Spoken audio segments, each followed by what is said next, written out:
I've heard a lot of horror stories about these guys. They are like pillars of our Muslim community. They get married and then they end up divorced, or stories come out about like he did this. Let's poke into that. Is that about his deen or is that about his character? Rank up at Marriage.MBA. Divorce proof your future marriage today.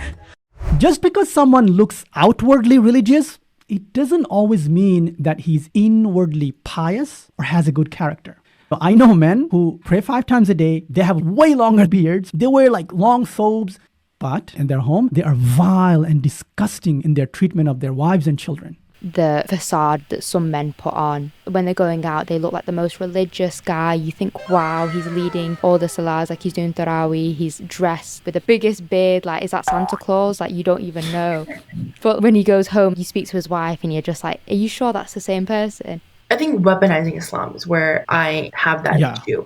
When people are like overly educated, but really they're just compensating, they're actually not that educated and they're using whatever education they do have as a weapon, and they're like justifying all these crazy things or putting forth these ideas that are just completely taken out of context. You're just wanting to be a dictator, you're a tyrant with the Qur'an in your hand. So there are men who pretend to be Muslims because they grew up in a Muslim family. They don't even believe in Allah or life after death. And they hide their atheistic or agnostic beliefs because of friends, because of family pressure. Some of these men look for quote-unquote nice religious girls to marry. Guess why? Because they still want a healthy marriage and a stable family. I know women who fallen victim to such men, and just for the sake of their marriage and family, some of these women have slowly sacrificed their deen. Why does this matter? Because your husband is your Jannah or Jahannam.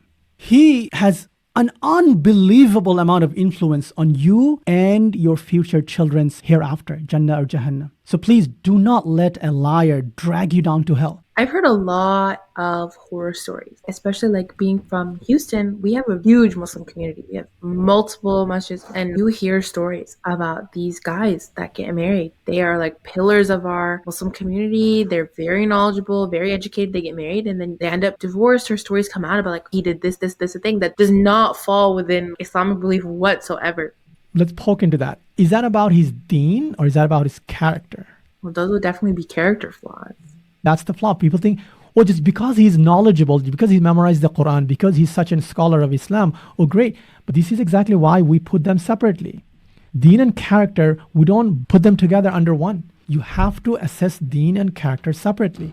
Doesn't matter how knowledgeable the guy is. Even if he prays 5 times a day, even if he prays tahajjud, well, you got to look into his character.